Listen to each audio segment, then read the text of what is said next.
people wake up and become intellectually independent enough to think for themselves, as other humans are intellectually independent enough to think for themselves, then the black man will think like a black man, and he will feel for other black people.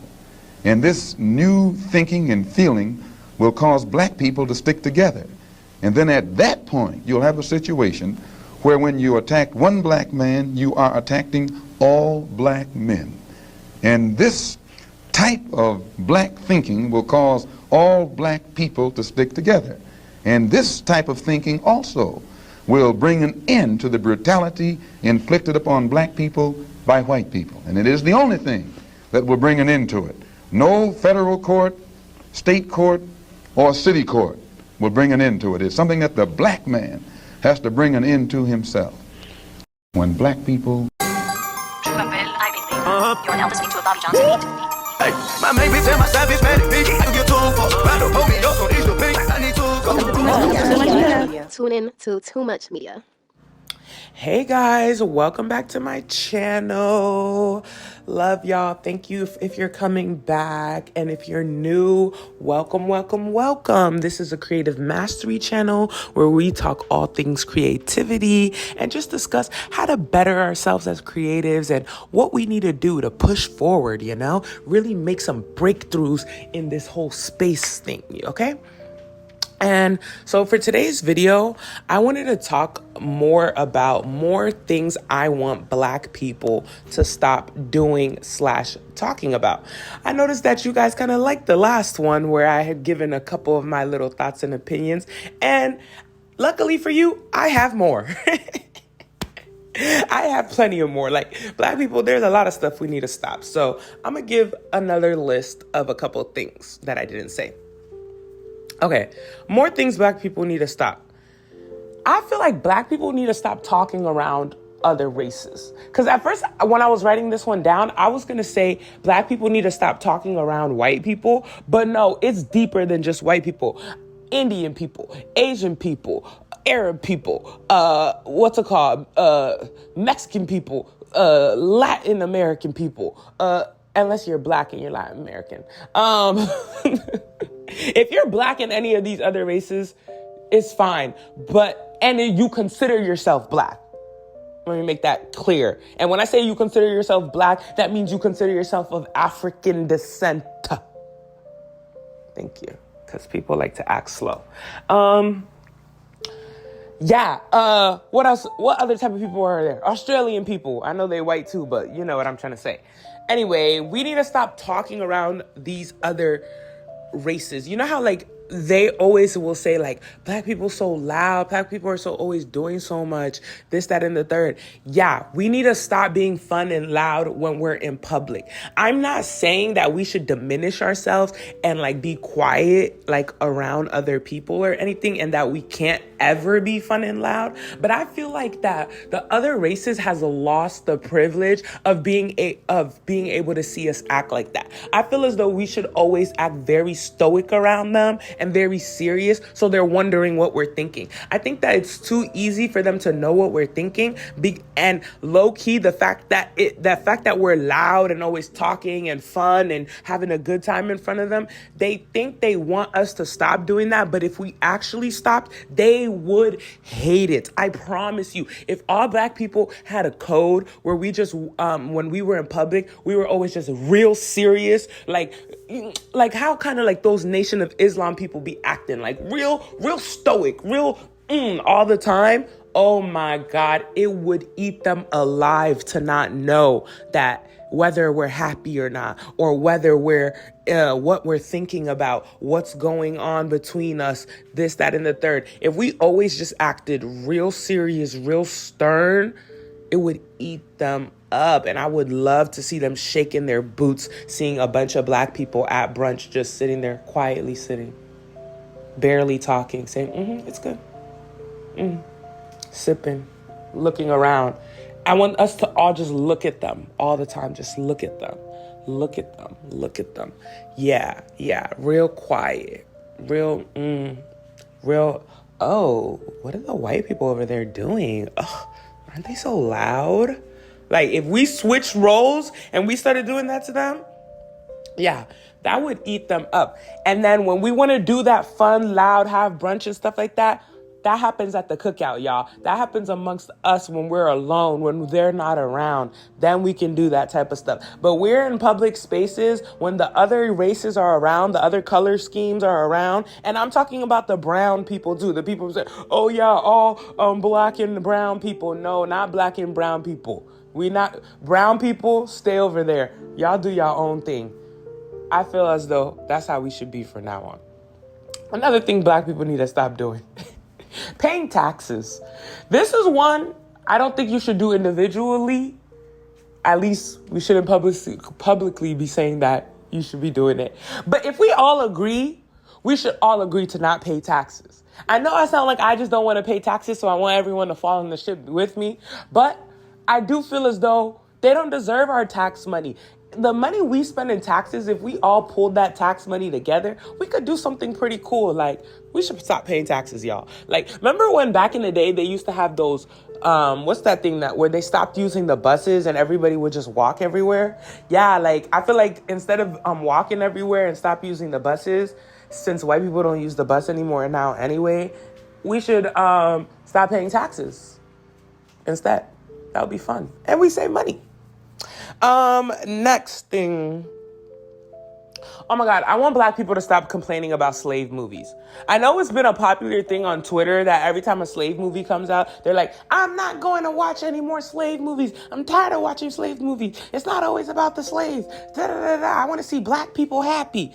Yeah, no, I don't agree at all. Personally, as a first-gen kid, I love slave movies. I will watch a slave movie down. Give me a 12 Years a Slave. Give me a Roots. I recently watched that one on Amazon Prime, Book of Negroes. So well done. The actress who plays Aminata is so good. Like, I really, really love that movie. Like, I like slave movies and shows. Like, I know black people were all supposed to not like that anymore and supposed to say that we want black people to be seen in a good light. But it's like, I don't mind us being seen as slaves in order for us to never forget. I never heard a Jewish person say no more Holocaust movies. Like, you know what I'm trying to say? Like, I don't know. I feel like for me, slave movies and slave shows and all those type of things are very informative. Like, I don't get to hear about the history of slavery from my parents, like of American slavery from my parents. I have to listen to black American people's perspective from like stories they've heard from generations past in order to know what was going on. So for me, like, it's very historically enlightening and very like good. Like, I enjoy them. Like, I like slave movies. Obviously I don't enjoy watching black people suffer. Like, I'm not in the movie like smiling like ha ha ha, they got him. I'm more like watching it like really sad, like, oh my God, like Roots.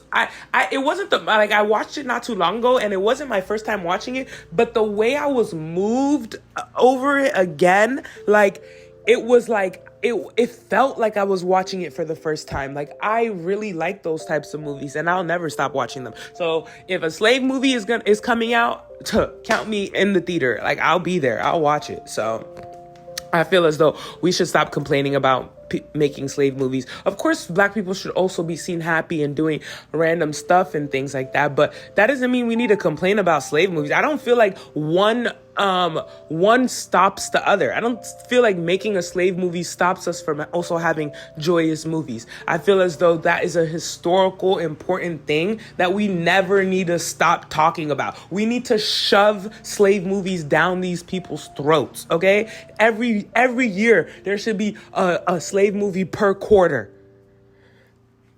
Next, I feel like black people need to stop sharing so much of our tendencies on the internet. You know how like we get on the internet and we be like, oh yeah, every black family has this item in their house, or like, oh yeah, you know, we was down here and we were doing this. Like, you know how like we just will share little stuff that used to be that only black people knew about, and now everybody knows about it, and they start acting like they say and do the same things that we do. Like, we need to be a bit more obscure on the internet. We share too much. I know that the internet is supposed to be for that and stuff, but I don't know. How do we split it up? Because more and more I see white people saying and doing things that used to only be a black thing. And I'm just looking at them like even when I watched this last season of Love is Blind recently, when they were in like Minnesota or somewhere like that. And the whole cast was white. Everybody was white. And when they were talking, oh my God, they kept like using little Ave words, adding in little terminologies and tendencies that are real like black people things. And I was just like, where did they get that from? And I know the answer. They got it from the goddamn internet. It used to be that unless you were a white person who actually truly hung out with black people, you would never find out about these things. But now they don't even have to hang out with us to know. They just go on the internet and take everything. We need to be a little bit more, closed off. I feel like a good way for us to do this would be to, no more videos of us talking and doing things. Like, no more little funny TikToks where you just get on the, oh y'all, I was here and I was doing this and da-da-da-da-da-da. No more all of that. If you guys want to make videos, we need to pick a couple apps. You can be on YouTube and you can be on Twitter. And on YouTube, voice only. On Twitter, words only, typing only. We need to be typing. We need to be writing down our thoughts. We don't need to be over here speaking out our thoughts to them every 10 seconds. I'm not saying never, pick a time and a place, but come on, guys, gatekeep. What are we doing right now? The gates is open. What happened the last time we opened the shores? Remember when they landed with boats? That's what's happening on the internet. Remember when they threw the hat up at the boat thingy and all the black people, the race war started? Yeah, the hat needs to be thrown up. Y'all need to stop this nonsense. Okay, next. Another thing black people need to stop, I feel, is voting. I know this is controversial and they're always like, but we fought so hard. All our ancestors fought for us to have a vote. And Our ancestors fought for a lot of things they shouldn't have been fighting for. Okay? Our ancestors were always fighting. That's all they did. Fight. Okay? So if we make all our decision-making processes because of what our ancestors fought for, so we need to stick beside them, we are never going to get ahead. Just because they fought to get a vote doesn't mean we need a vote, okay? They made a mistake. They fought for a vote. The vote don't matter. Let it go. I feel as though we can't even have a vote amongst each other properly. If we can't vote amongst each other, then we shouldn't be voting amongst everybody as a whole, But that's something we got to discuss more. But I don't know. Personally, I don't vote. And every time I tell people that, they get mad at me. They always try to convince me why I should vote, this, that, and the third. And I always just look at them like, I hear you. Keep talking if you want to. But in one ear and out the other, I have my reasonings. I'm not about to come here. I'm not about to come on this internet and start telling y'all every little reason behind my thought process and stuff. But I know my reasonings, and I don't believe in voting, and I don't vote. I won't vote. These candidates who are they? I know they say local elections at bare minimum, you should, and it's important and stuff. But every time I get there, I don't know these people. I don't know what's going on. I ain't voting. I feel as though if we had black politicians, not black politicians, but black, offices and stuff between us, the community, I'd vote for that. But I'm not voting. Y'all got me messed up. How am I supposed to vote in a system that will, even if I vote for the right local candidate, can only fix so much? No thanks, I'm good. Another thing black people need to stop getting offended about racism. Okay, the reason I brought this one up is because this happened to me recently. I was at a family member's house, okay? when I was at that family member's house, she lives in a pretty nice building, like, one of those higher end buildings where they have all the amenities, nice gym, a pool, downstairs seating area, office spaces, those type of buildings, like, and then condos or whatever upstairs and stuff. So she lives there, and then outside there's like a grilling area too. Like, they just have mad amenities. There's like a lot of different stuff you could do. So one day I told her, I was like, oh, hey, can we grill this weekend? Because, it's been starting to get hot now. So I was like, ooh, I really was craving some grilled food. Like, when the meat is off the grill, it tastes different than when you bake it in the oven or the air fryer. It just tastes better. Like, I don't know how to describe it. So I was just like, ooh, can we grill some food this weekend? And she was like, actually, yes, that would be so good. Let's do it. So I come over. We also had a couple friends over, all of that. We got all the food together. Girl, when I'm telling you, we ate good. We had steak. We had salmon. We had shrimp. We had chicken. We had asparagus. We had corn. We had Brussels sprouts. Damn, what didn't we have? I made tuna mac. What else did we have? Like, we had every food you can think of, okay? We had all the good eats, right?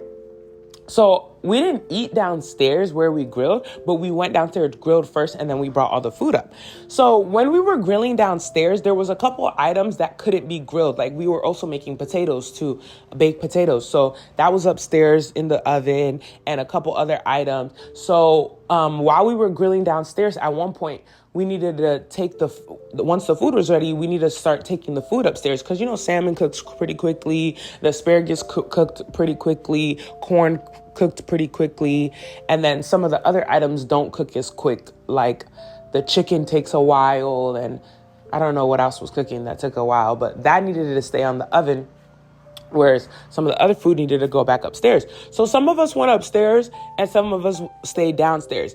I went upstairs because I had the key, right? While I was upstairs, they wanted to come upstairs too, but they didn't have the key. So they were locked out of the building as far as where the grilling station is outside to get inside the building. When they're outside grilling and I'm upstairs so they don't have the key, there's this group of white ladies who were sitting down in the public downstairs area. So I guess they started knocking on the window to like ask them, hey, can you come open the door for us? And you can clearly see us, like, it's an open space. There's big windows and stuff like that. Like, you can see what we're doing outside. We're grilling outside. Okay. So then they're knocking on the window trying to kind of say, hey, can you open the door for us? And I guess these white ladies decided to refuse to open the door for them. And it's kind of like, okay, well, you're acting like I'm an intruder trying to get into the building or something, but you clearly know I'm not, because why would I just be out here grilling on a random grill and not actually live in the building or be with somebody who's in the building? You just don't want to open the door for me because you know why you don't want to open the door for me, right? So I wasn't there, obviously. Eventually, they found a way to get into the building. When they get into the building, they come upstairs and bring the rest of the food up, right? And then we had to go back downstairs because there was still some stuff left and a couple people were still downstairs. So we needed to go downstairs and get them. So I come back down with my family member, who is the one whose apartment we're at. Like, she has an apartment in the building, pays every month. Like, you know what I'm trying to say? Like, she's just as equally a part of this building as anybody. And she's like, you know what? I'm going to confront them. I'm like, wait, what? Because I'm confused because obviously I wasn't there. I was like, wait, what? She's like, yeah, those white ladies, they didn't want to open the door for us when we were trying to get in. We were like standing out there for a time. They were acting like we were trying to like break into the building or something. And I'm like, I'm sick of them acting like this every single time I'm in this building, because it's not the first time I've like had problems like this. And I'm like, obviously I'm still a little bit stunned. So the elevator door opens and she goes right towards them. I didn't even have really a time to respond. She goes up to them and she's like, hey guys, I just wanted to talk to you guys because like we were out there trying to get inside the building and you guys didn't want to open the door for us. And I really feel like that was a racist thing. And you guys know, like, you guys were purposely doing that because we're black, and that, you're not the only ones who do it. A lot of people in this building, like, treat like us like that. Like, I can feel the tension and the little microaggressions that you guys do. And I just felt like I needed to come and confront you guys. And then they were like, oh, no, they all of a sudden like started just trying to act like very like shocked that she would even say something like this or accuse them. And each three of them, they were like older white ladies, but like not so old where they need canes or anything. I would say like probably 60s, 70s, you know, like still movable ages, feel very, you know, like movable, like they're still fine. You know what I'm trying to say? They don't need to live with someone or anything like that. So they're like, no. And then one of them was like, oh yeah, no, but it's my back. That's the reason I didn't get up. It was because of my back. And then the other one of them is like, oh, well, I don't even live here. I'm just here visiting her, the one who said her back. And then the other one's like, oh no, I promise you, we weren't thinking like that at all. None of us even said a thing like that. And then I'm just looking at them like, see how all of y'all three came up with three separate excuses? How the hell are y'all all three sitting together and couldn't decide between the three of y'all which one of y'all would go and just push a door? How easy is it to open a door? This like one of those doors where you just push the little thingy right there and it's open. What are we even discussing? And then one of them talking about I don't even live here. You're sitting right next to the person who does live here. All you got to do is go open the door. If you couldn't open the door, she would just be like, no, don't open the door for them, which she probably did tell y'all. Now y'all over here denying it, right? And then she's like, yeah, well, I just feel like it's racist. Like you guys are people, like the white people in this building are always doing stuff like that to me. Like this is very weird. Why wouldn't you guys just open the door for us? And then one of them says, well, at the end of the day, this is a racist country. So like we have to... When she said that, I was blown away. And my family member, she was like, I think so caught up in the moment and like dealing with her own emotions of feeling the confidence, building up the confidence to come and confront them, that some of the things that they were doing and saying were kind of blowing past her head because she was more focused on trying to get her point across. And so me as an observer, I'm just listening, like I'm just standing behind her, kind of listening to the whole conversation. And I didn't want to join the conversation because it's going to be more chaotic if too many voices are in it. Like if I'm talking and then I wasn't even there too. So I also felt like, oh, what's the point of me joining in when I wasn't even there? I'm just going to listen and, you know, have her like be supportive by having my presence there. But and also like my voice was going to add too much chaos to everything that was going on. So the lady's like, at the end of the day, this is a racist country. I'm thinking in my head, no, you're the racist in the country. Like, oh my God. What do you mean at the end of the day, this is a racist country? What does that have to do with you not opening the door? If you're saying that the country is racist, but I'm complaining about the fact that you wouldn't open the door, you're basically saying, yes, I'm one of the racists of the country, and I feel comfortable being racist because it's a racist country.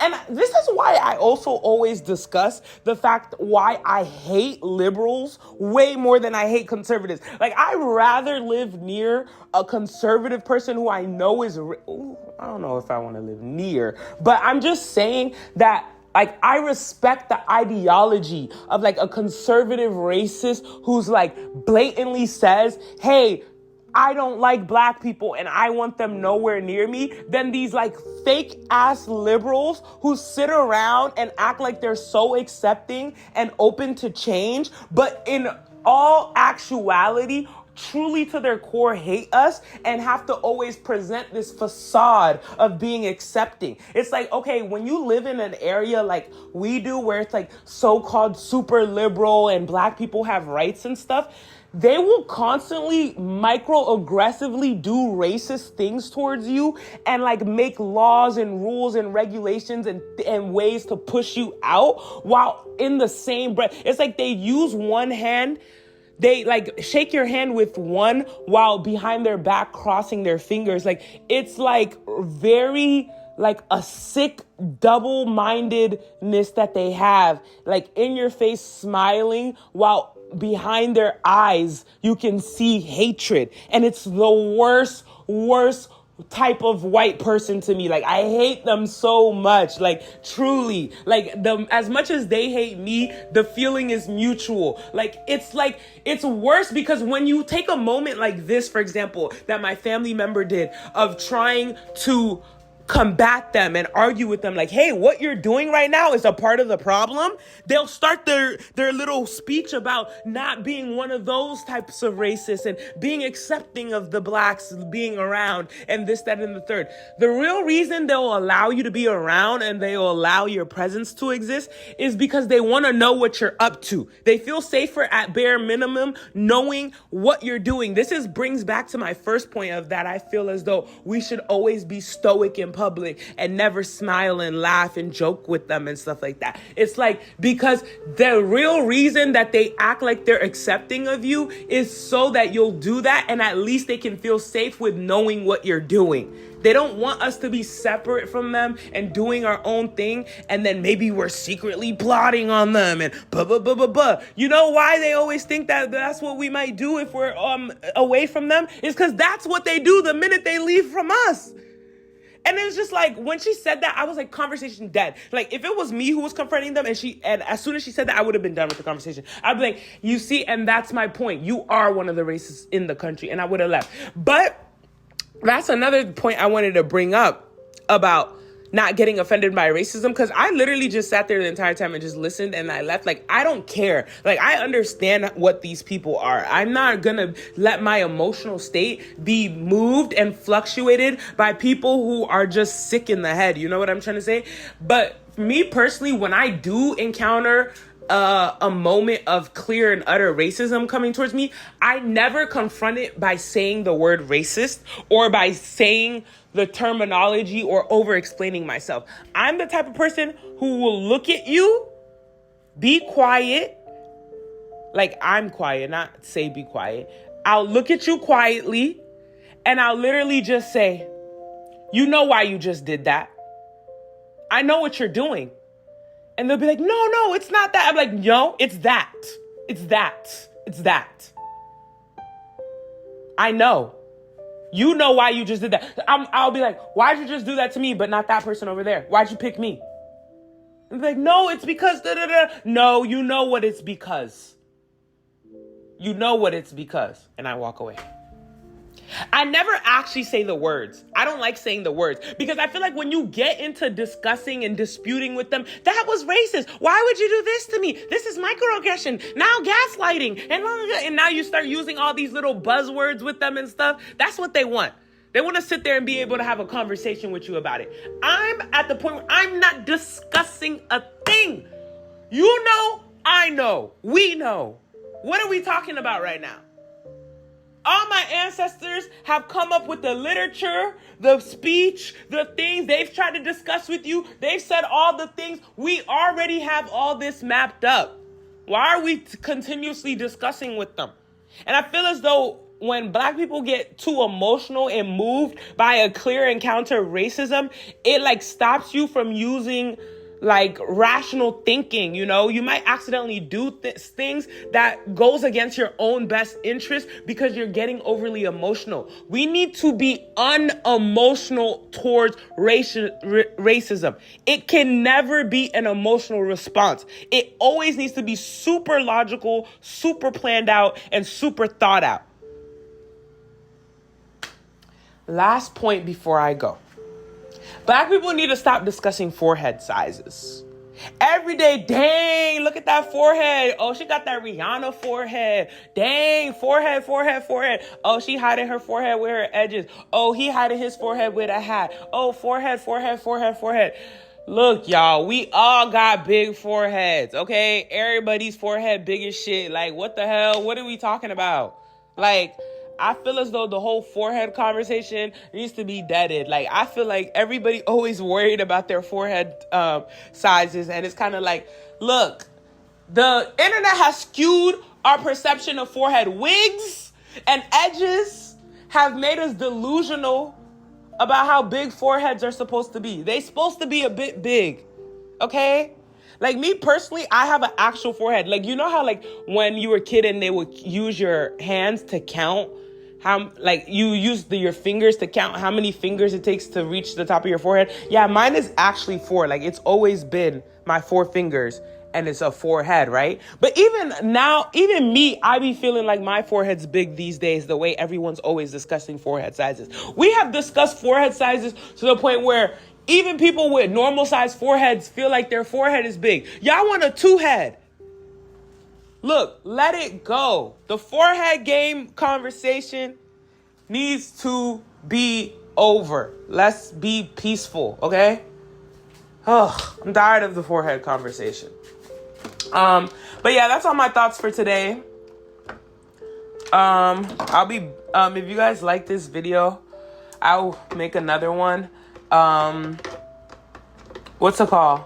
Please make sure you do all the YouTube stuff, you know, comment, like, subscribe, just engage with the channel, because every time you guys engage with the channel, other like-minded creatives will be able to find this channel who are similar to us, and we can build a community. So please do the things, and I will see y'all later.